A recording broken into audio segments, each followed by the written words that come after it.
এখন এখানে সবচেয়ে বড় প্রবলেম দাঁড়িয়ে গেছে আপনার সোশ্যাল মিডিয়া।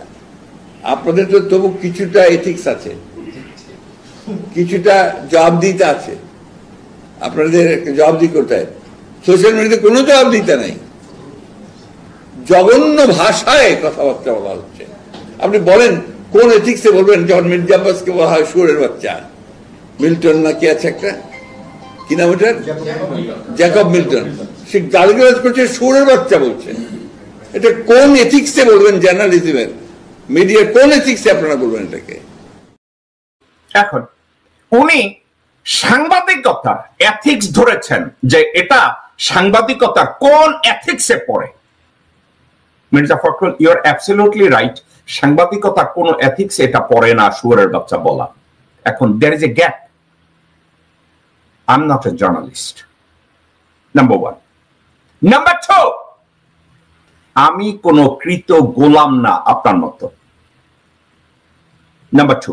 নাম্বার থ্রি, আমি একজন সচেতন বাংলাদেশী নাগরিক, আমি একজন ভুক্তভোগী নাগরিক, যে নাগরিক তার মৃত মা বাবাকে দেখতে পারে নাই। আমি ওই নাগরিক দেশের পক্ষে কথা বলার জন্য আমার মায়ের মুখে আমি শেষ পানিটুকু আমি তুলে দিতে পারি নাই, আমার বাবার মুখে শেষ পানিটুকু তুলে দিতে পারি নাই। এই আপনার মতো জঘন্য লোকজনদের জন্য, আপনাদের মতো সামাজিক বেশ্যাদের জন্য বাংলাদেশের একজন নাগরিক জ্যাকব মিল্টনকে কাউকে শুয়োরের বাচ্চা বলতে হয়, কাউকে বেশ্যার বাচ্চা বলতে হয়, আপনার মতো একটা ভণ্ডকে ভণ্ড বলতে হয়। মির্জা ফখরুল, আপনি তো ওই মানুষ, আপনি তো ওই একটা মানুষ, রাইট? আপনি খুব নীতিবান, আপনি নাকি সৃজনশীল রাজনীতি করেন। মির্জা ফয়সাল আমিন নামে একটা লোক আছে ঠাকুরগাঁয়, আমি শুনেছি সে নাকি আপনার ভাই। আপনি তাকে জেলা বিএনপির সাধারণ সম্পাদক বানিয়েছিলেন, সাবেক মেয়র বানিয়েছিলেন, নির্বাহী সদস্য বানিয়েছিলেন। 2015 সালে মির্জা ফয়সাল আমিন ঠাকুরগাঁ পৌরসভার মেয়র নির্বাচিত হন। তবে ঋণ খেলাপি হিসাবে সে সময় তার নামে নির্বাচন কমিশনে অভিযোগও জমা পড়েছিল। মির্জা ফখরুল, আপনি অত্যন্ত ক্লিন না? ওকে। অ্যাডভোকেট অরুণাংশ দত্ত, টিটু উপজেলা চেয়ারম্যান, ঠাকুরগাঁও সদর উপজেলা এবং আওয়ামী লীগ নেতার বাড়িতে হামলা ঠেকানো এবং ওই অরুণাংশ দত্ত টিটুকে নিরাপদে বর্ডার পার করা এবং জেলায় তার যাবতীয় সম্পদ রক্ষার দায়িত্বটা আপনার পরিবার নিয়েছে। মির্জা ফখরুল, আপনি নিয়েছেন, আপনার ভাই মির্জা ফয়সাল আমিন নিয়েছে। এ বাবদ 10 কোটি টাকার লেনদেন হয়েছে না? 10 কোটি না, যেন 11 কোটি টাকার লেনদেন হয়েছিল। আপনি কয় টাকা পেয়েছেন? 5ই আগস্টের আগে মির্জা ফয়সাল, তার কোনো নিজস্ব গাড়ি ছিল না, কিন্তু 11 কোটি টাকার পরে মির্জা ফয়সাল আমিন এখন অত্যন্ত দামি গাড়িতে চলে। জেলা আওয়ামী লীগের সাধারণ সম্পাদক দীপক কুমার রায়ের নিরাপত্তাও বিধান করেছেন মির্জা সাহেব আপনি এবং আপনার পরিবার, এবং বিনিময় মূল্য আবার কয়েক কোটি টাকা। আপনি কত পেয়েছেন? ঠাকুরগাঁয়ের প্রথম নারী জেলা প্রশাসক হিসাবে 11ই সেপ্টেম্বর নিয়োগ পান ইশরাত ফারজানা। কাজে যোগদান করেই সরকারি নানা অধিদপ্তরের সাথে বৈঠক করলেও জেলা বিএনপি নেতাদের সাথে বৈঠক না করায় ক্ষুব্ধ হন আপনার ভাই মির্জা ফয়সাল। ঠাকুরগাঁ সরকারি বালিকা উচ্চ বিদ্যালয় নির্মাণ ভবন চাঁদা দাবির ঘটনায় বাধা দিলে ইরশাদ ফারজানাকে 27শে নভেম্বর ঠাকুরগাঁও থেকে রাঙ্গামাটিতে বদলি করা হয়, যার পিছনে আপনি ইনফ্লুয়েন্স করেছেন। আপনি নিজে ইনফ্লুয়েন্স করেছেন মির্জা ফখরুল। ঠাকুরগাঁ থেকে তাকে একজন জেলা প্রশাসককে কোথায় পাঠাইছেন? বান্দরবন। এবং এই কাজটা কিভাবে হয়েছে? রাঙ্গামাটিতে পৌঁছায়া আপনি পাইছেন কি? মানে আপনি বিএনপির বিগ কাহুনা, আপনি বিএনপির অনেক চোরকে হেফাজত করেন, তাদেরকে আপনি শুয়োরের বাচ্চা বললে গালি দেন না, কারণ ওর ভাগটা আপনার ভাগে আসে। মির্জা ফখরুল,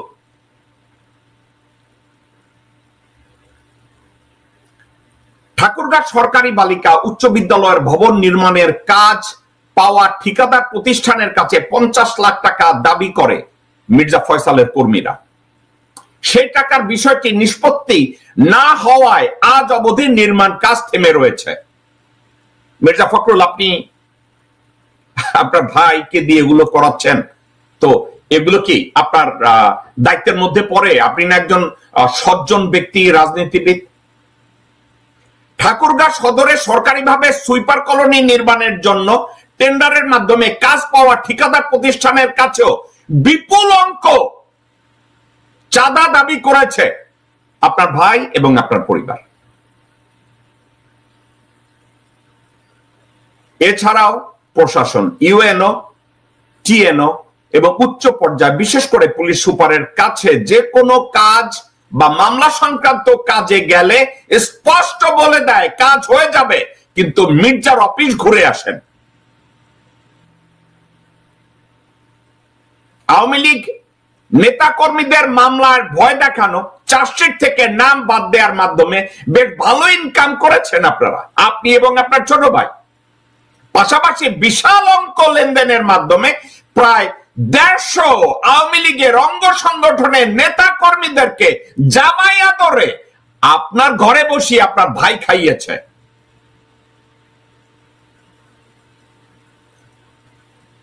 এই কিন্তু নিজ দলের নেতা কর্মীদের তোপের মুখে মানববন্ধন পরে, মানববন্ধনের মুখোমুখি হন আপনারা, যেটা পরবর্তীতে স্থগিত হয়। মির্জা ফয়সাল আমিন ও তার অনুসারীদের চাঁদাবাজি ও অনিয়ম নিয়ে 1 এপ্রিল নিজ জেলায় বিএনপি মহাসচিব মির্জা ফখরুল ইসলাম আলমগীরকে সাংবাদিক সম্মেলনে প্রশ্ন করা হলে আপনি সেসব প্রশ্নের উত্তর না দিয়ে ওখান থেকে কেটে পড়েছিলেন। মির্জা ফখরুল, আপনি একজন নিঃসন্দেহে শিক্ষিত একজন মানুষ। আপনি কি মার্জিত? হ্যাঁ, আপনি মার্জিত। আপনি আমার মতো অভদ্র না। এখন কথা একটা, আপনার এই ভদ্রতার মুখোশের আড়ালে লুকিয়ে আছে একটা ভণ্ডামি। আপনার ভদ্রতার মুখোশের পিছনে লুকিয়ে আছে এক দেশদ্রোহী রয়ের দালাল। আপনার এই ভদ্রতার পিছনে লুকিয়ে আছে একটা হারামজাদা। আপনার এই ভদ্রতার পিছনে লুকিয়ে আছে একটা নরপশু, যে দীর্ঘ 17 বছর 20 বছর বিএনপির মহাসচিব থাকাকালীন একটা যোগ্য নেতৃত্ব, একটা যোগ্য বিপ্লব আপনার দ্বারা হয়নি, এবং বিএনপির নপুংসক নেতৃত্ব আপনার মতো একটা বাটপারকে এখনো মহাসচিব করে রেখেছে। মির্জা ফখরুল, যখন আপনার নেতার বিরুদ্ধে আপনি বলেছেন আপনার নাকি ভাই একজন তারেক রহমান, আপনার ভাই নাকি একজন তারেক রহমান, রাইট? আপনার ভাইকে যখন এই নপুংসক এই কথাটা বলে, আপনি কি করেছিলেন? লন্ডনে থেকে কি করে জানেন? আমি কয়েকদিন লন্ডনে গেছি, যে তারেক যে এখানে কি করে, কেমনে চলে, কয়েকটা টাকা নিয়ে এসে কিছু, আর কিছু লোক নমিনেশনের সময় টাকা দেয়, আর এখানে ওই সার্টিফিকেট দিলে নাগরিকত্ব পাওয়া যায়, সেই সার্টিফিকেট বেছে একজন। বুঝলাম না কি তারেক জিয়া নাগরিকত্ব পায়, ওই যে লন্ডনে যে কি পলিটিক্যাল অ্যাসাইলাম পায় না, ও এগুলির জন্য নাকি টাকা দেয়। তো এরকম অনেক লোক দালাল আছে, নিয়ে যায় 10 লাখ টাকা পেলে হেতে দেয় 5 লাখ টাকা, আর দালাল নিয়ে যায় 5 লাখ টাকা, একটা সার্টিফিকেট দেয়, সে বাড়ি গেলে বিএনপি করে তারে মেরে ফেলবে।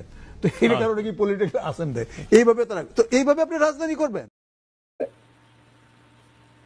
ওকে, এই কথাটা সত্য অথবা মিথ্যা এর ইনভেস্টিগেট করার দায়িত্ব আপনার। কিন্তু জনাব তারেক রহমানকে যখন ডিফেন্ড করে এই চোর তাজুল, এ তো কোনো সাধারণ মানুষ না, এই চোর তাজুল তো ওই চোর তাজুল যে স্বাধীনতা পদকের স্বর্ণ চুরি করেছিল হাসিনার কাছ থেকে, ওই তাজুল। এখন এই তাজুলের মতো লোক যখন জনাব তারেক রহমান অর্থাৎ মির্জা ফখরুল আপনার দলের নেতাকে এভাবে ডিফেন্ড করে, এভাবে অসম্মান করে, আপনি কি তার কোনো জবাব দিয়েছিলেন নাকি মেনে নিয়েছিলেন যে তারেক রহমানকে যদি ডিফেন্ড করে, তারেক রহমানকে যদি মেরেও ফেলে, আমি মির্জা ফখরুলের কিছু আসে যায় না, আমি তো মহাসচিবই থাকবো, বেগম খালেদা জিয়া যদি মারা যায় যাক, বিএনপির আলটিমেট নেতৃত্বে তো আমিই আছি। বিষয়টা কি তাই? আপনি কি কিছু করেছেন মির্জা ফখরুল? করেছেন কিছু? আপনি বলেন নাই, কারণ আপনার মতো নপুংসকরা তখনও বসে থাকে, কিছু বলা যাবে না। মির্জা ফখরুল, আপনি কি এটার উপরে কোনো মন্তব্য করেছিলেন? মির্জা ফখরুল, এই হেলিকপ্টারে করে জেনারেল ওয়াকার, ভারতের এনএসজির কিছু স্নাইপার শুটার ছিল গণভবনে, তাদের কাজ ছিল হাসিনা যদি কাউকে শুট করতে বলতো, গণভবন থেকে তারা বেরিয়ে যেত প্রিপারেশন নিয়ে। ওয়াকার তাদেরকে সাপোর্ট দিয়েছে। আর্মি এভিয়েশনের হেলিকপ্টার ব্যবহার করা হয়েছে আমার দেশের জনগণকে খুন করার জন্য। মির্জা ফখরুল, আপনি কি এটা নিয়ে কথা বলেছেন কখনো? আপনি কি আজ অবধি, 5ই আগস্টের পরে আজ অবধি জেনারেল ওয়াকার সম্পর্কে একবার জনসম্মুখে বলেছেন যে জেনারেল ওয়াকার বিডিআর পিলখানা ম্যাসাকারে আপনি মির্জাফরের ভূমিকা পালন করেছিলেন, আপনার নির্দেশে দেশের জনগণের উপরে গুলি চালানো হয়েছিল, একবারও বলেছেন? আপনি কথায় কথায় বলেন সংস্কার পরে নির্বাচন আগে, সংস্কার আগে নির্বাচন, সংস্কার পরে নির্বাচিত লোকজনরা তারা এটার দায়িত্ব পালন করবে। আপনি কি এটা নিয়ে কথা বলেছেন কখনো? আপনার নির্বাচন, এরা তো আপনি নিজে জানেন না যে গত 53 বছরের রাজনীতিবিদরা কমপ্লিটলি ফেল করেছে বাংলাদেশের সংস্কার করতে? অযোগ্য, অথর্ব, অদূরদর্শী, অসৎ, নীতিহীন ভারতীয় কুত্তার বাচ্চারা গত 53 বছরে বাংলাদেশের কোনো কিছুতে রিফর্ম করতে দেয়নি, এটা আপনি জানেন না? তারপর আপনি বলেন সংস্কারের দরকার নাই, সংস্কারের দরকার নাই। কিন্তু যেই মুহূর্তে সোশ্যাল অ্যাক্টিভিস্টরা সোশ্যাল মিডিয়ায় বিখ্যাত বিখ্যাত সোশ্যাল অ্যাক্টিভিস্টরা আপনার বিরুদ্ধে বলা শুরু করেছে, আমি কিন্তু সোশ্যাল অ্যাক্টিভিস্টও না, আমি কোন জার্নালিস্টও না, আমি কোন বিখ্যাত না, আমি সাধারণ একজন মানুষ। যখন আমরা প্রতিবাদ করা শুরু করলাম, আমি প্রতিবাদ করা শুরু করলাম, তখন আপনি আপনার সুর পাল্টায় দিচ্ছেন। এখন আপনি বলছেন আপনি নাকি এই সংস্কার বাদ দিয়ে নির্বাচন চান না।